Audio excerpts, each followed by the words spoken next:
बिस्मिल्लाहिर्रहमानिर्रहीम अस्सलाम वालेकुम। आज हम बनाने जा रहे हैं रमज़ान रेसिपीज़ में पोटैटो और चिकन के स्नैक्स। तो इसके लिए हमने 250 ग्राम ले लिया है चिकन, ब्रेस्ट पीस लिया है, उसको उबाल के नमक डाल के बॉईल किया है, श्रेडेड कर लिया है, और साथ ही आलू 400 ग्राम लिया है और इनको बॉईल करके छिलके उतार लिए हैं। बॉईल करने के बाद आपने इसको फ्रिज में रख देना है कोई आधा घंटे के लिए, तो फिर इनके बहुत अच्छे स्नैक्स बनते हैं, रिजल्ट बहुत अच्छा आता है। और यहाँ पे इसको मैश कर लेंगे, मैशर के साथ, आप फोक के साथ भी कर सकते हैं। और साथ ही धनिया और पुदीना के पत्ते लिए हैं, 1 कप के जितने धनिया के पत्ते हैं और आधे कप के जितने पुदीना के पत्ते हैं। तो यहाँ पे हमने इसको बहुत अच्छी तरह मैश कर लिया है, पोटैटो को और चिकन को भी अच्छी तरह श्रेडेड कर लिया है। और अब इसमें शामिल कर देंगे हम चॉपर में 1 अदद प्याज, बड़े साइज की प्याज ली है।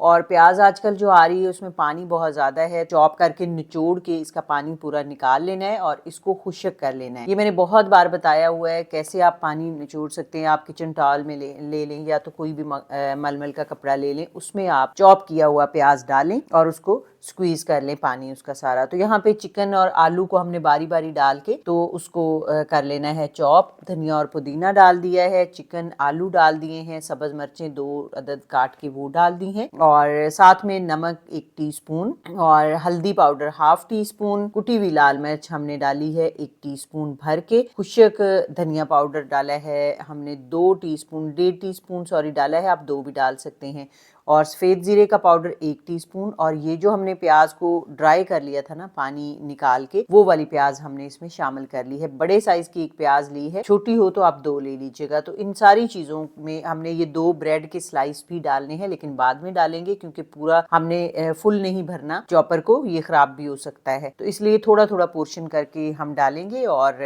हमने चॉप कर लेना है। चॉप करने का मकसद ये है, वैसे तो हमने चिकन को भी श्रेडेड कर लिया था और आलू को भी, लेकिन ये बाकी जो सारी चीज़ें हमने डाली है ना चॉपर में, इसलिए डाल के घुमाया है पूरा थोड़ी देर के लिए कि सारे जो मसाले और धनिया पुदीना सारा इनके टेस्ट और फ्लेवर्स वेल कंबाइंड हो जाएं, और साथ में ब्रेड के जो स्लाइस हैं वो भी इनमें अच्छी तरह से चॉप होके मिक्स हो जाएं। पहले हमने मसालों के साथ चिकन और आलू को कर लिया है चॉप, और अब ब्रेड के साथ कर लेंगे। तो यहाँ पे ब्रेड के स्लाइस आप, अगर आपके पास मटेरियल थोड़ा पतला रह जाए तो आप 2 की जगह 3 भी डाल सकते हैं, इसका कोई इश्यू नहीं है। बेसिकली ये बाइंडिंग का काम देता है, और अगर आपका बैटर थोड़ा सा रनी रह जाए तो उसको भी ये थिक करने का काम देता है। तो यहाँ पे हमने सारा इसको अच्छी तरह मिक्स कर लेना है जितना भी चॉप किया है पूरे मटेरियल को। और यहाँ पे हम एक चटनी तैयार कर रहे हैं जो कि इसके साथ सर्व की जाएगी, लेकिन ये चटनी सिर्फ इसी के साथ नहीं, आप और भी बहुत सारी चीज़ों के साथ रमज़ान में सर्व कर सकते हैं। तो यहाँ पे धनिया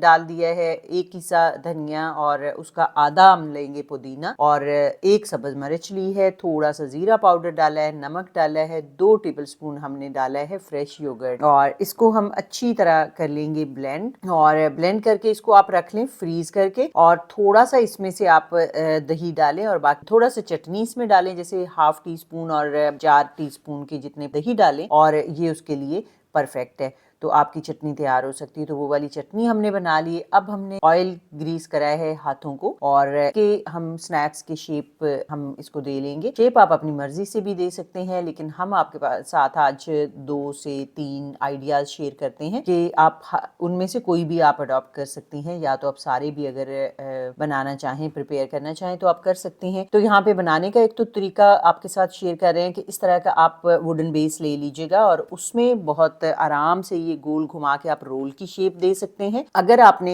बनाना हो शामी कबाब की टिक्कियों जैसी शेप, तो वो भी आप बहुत ही जल्दी और बहुत तेज जिस तरह आप बना सकते हैं, वो तरीका ये है कि आपने फौरन से बनाया, आपने नहीं ख्याल करना कि इसकी साइडें फट रही हैं, क्या हो रहा है, और इधर आपने इसी के ऊपर बेस के ऊपर आपने इसको बहुत अच्छी तरह घुमाया, तो इसकी साइडें ऑटोमेटिकली बिल्कुल ठीक परफेक्ट हो जाएंगी। और तीसरा तरीका जो है बहुत ही यूनिक और इंटरेस्टिंग है। तीसरे तरीके में हमने, जैसे हम नगेट्स नहीं, हरे भरे नगेट्स खा रहे होते हैं, लेके बच्चे बहुत शौक से खा रहे होते हैं, तो वही वाला सेम हम तरीका बनाएंगे, और टेस्ट भी बड़ा अच्छा है इनका, और बच्चों को आप ये हरे भरे नगेट्स कह के भी खिला सकते हैं। तो ये आप देखिए कितनी आसानी के साथ ये भी तरीका आपके साथ हमने शेयर किया है, बन गया है। तो ये तीनों तरीकों में से आप जो भी चाहें ट्राई कर सकते हैं, चाहें तो तीनों ही बना के रख लीजिएगा। थोड़ा सा चिकन था और उससे कितने ज्यादा स्नैक्स बन गए हैं, हालांकि मैंने इसका साइज भी काफी बड़ा रखा है। अगर आप स्टैंडर्ड साइज रखें, इससे छोटा या नहीं रखें, तो इससे भी डबल बन सकते हैं। बना के तो 1 महीने के लिए आप आराम से फ्रीज कर सकते हैं। 2 यहाँ पे हमने अंडे ले लिए हैं, ब्रेड क्रम्स ले लिए हैं, ये मेरे अपने होममेड ब्रेड क्रम्स हैं। अगर आपको रेसिपी चाहिए तो आप मेरे चैनल से देख सकते हैं, नहीं तो हम किसी दिन आपसे शेयर भी कर देंगे। और ये जो बाजार वाले ब्रेड क्रम्स होते हैं ना, उनकी निस्बत ये बहुत ज़्यादा अच्छे होते हैं, क्योंकि एक तो ब्रेड फ्रेश होती है इसमें हम जो यूज़ कर रहे होते हैं, और दूसरा इनका हम अपनी मर्जी से इनकी थिकनेस रख सकते हैं। मतलब अगर हम चाहें तो थोड़ा सा दरदरा इसको रख लें, थोड़ा सा अगर चाहें तो बारीक रख लें, तो हमारी अपनी चॉइस पे हम इसको कर रहे होते हैं, तो इसलिए ब्रेड के और ज़्यादा अच्छे रह जाते हैं। तो यहाँ पे जनाब हमने पहले अंडे में डिप किया है स्नैक्स को, और फिर हमने क्रम्स की कोटिंग कर दी। और इस स्टेज पे आप कोटिंग करने के बाद आप इसको फ्रीज कर सकते हैं। किसी भी आप एयर टाइट कंटेनर में डाल दें या तो जिप लॉक बैग में डाल दें और आप फ्रीज कर लें। जब भी आपने रमज़ानों में अफ्तार के लिए बनाना हो, और या तो आप बच्चों को किसी वक्त लंच में या देना हो, तो आपने 5 मिनट पहले निकाला, इसको माइक्रोवेव में डीफ्रॉस्ट कर लें थोड़ा सा। अगर चाहे तो नहीं भी करें तो कोई इशू नहीं है, आप वैसे भी इसको कर सकते हैं, शैलो फ्राई या तो आप डीप फ्राई भी कर सकते हैं। तो यहाँ पे हमारे स्नैक्स पूरे तैयार हो चुके हैं। आप देखें कितनी ये आसान रेसिपी है, और इसमें सारी चीज़ें हेल्दी हैं। मतलब आपको सब्जियां भी मिल जाती हैं, आलू भी मिल जाता है, चिकन भी मिल जाता है, और आपको एग भी इसमें आ जाता है। तो यहाँ पे आपको अगर रेसिपी अच्छी लग रही हो तो प्लीज़ इसको लाइक कर दीजिएगा और शेयर कर दीजिएगा अपने फ्रेंड्स और फैमिली के साथ। और चैनल पे जो नए हैं वो चैनल को सब्सक्राइब करना मत भूलिएगा। मीडियम गरम तेल रखना है, ना तो बहुत ज़्यादा ठंडा तेल होना चाहिए, ना ही बहुत ज़्यादा गर्म होना चाहिए, बस मीडियम गरम हो, क्योंकि अगर ठंडा तेल होगा तो ये बहुत ज़्यादा तेल अब्जॉर्ब कर लेंगे और ये क्रिस्पी नहीं बनेंगे। और अगर बहुत ज़्यादा तेज़ गर्म हुआ तो भी ये बहुत जल्दी ऊपर से कलर पकड़ लेंगे और अंदर से इतने क्रिस्पी नहीं बनेंगे और इतने मज़े के नहीं बनेंगे। इसलिए मीडियम गरम तेल का होना बहुत ज़रूरी है, और मीडियम लो आग पे आपने फ्राई करना है। तो यहाँ पे चारों साइडों पे कलर आने तक हम इसको अच्छी तरह फ्राई कर लेंगे। आप यहाँ देखें कोई भी स्नैक किसी भी किस्म का टूटा नहीं है, ना ही खुला है, ना ही कोई मसाला इसके अंदर ऑयल के अंदर बिखरा है। आप देखें कितने परफेक्ट तरीके से बने हैं और कितने देखने में अच्छे लग रहे हैं ना, उससे कहीं ज़्यादा ये खाने में अच्छे लगते हैं। बच्चों के तो मोस्ट फेवरेट हैं, और रमज़ान में अगर बच्चे रोज़े रख रहे हों तो आप उनको बना के दीजिएगा, इंशाल्लाह वो खुश हो जाएंगे।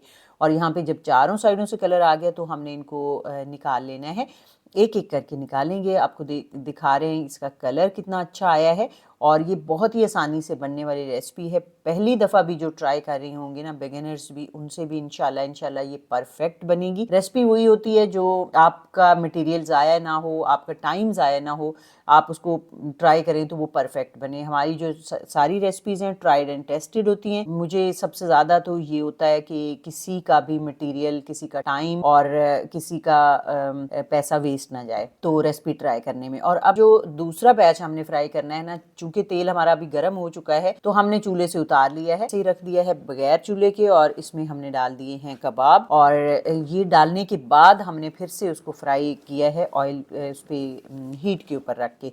तो इसलिए आपने इसी तरीके से दोबारा फ्राई करना है, क्योंकि अगर बहुत तेज़ गरम तेल जब हो जाता है तो हम उसमें अगर फ्राई करते हैं दोबारा दूसरा बैच, तो वो बहुत जल्दी ऊपर से कलर पकड़ जाता है और अंदर से कच्चा रहने का इम्कान होता है। तो इसलिए आपने इस टिप को भी फॉलो करना है, और कमेंट करके ज़रूर बताना है रेसिपी आपको कैसी लगी, और ये भी बताना है कि आप किस शहर से हमें वॉच कर रहे हैं। और फेसबुक पे भी आप हमें फॉलो कर लीजिएगा, और इंस्टाग्राम पे भी डिस्क्रिप्शन बॉक्स में लिंक्स गिवन हैं, और कॉन्टैक्ट नंबर भी हमारे गिवन है। अगर रेसिपीज़ के मुताबिक कोई आपने क्यूरीज हो तो वो भी हमसे आप डिस्कस कर सकते हैं। इसके साथ ही दीजिएगा इजाज़त, फिर मिलेंगे किसी और रेसिपी के साथ इंशाल्लाह।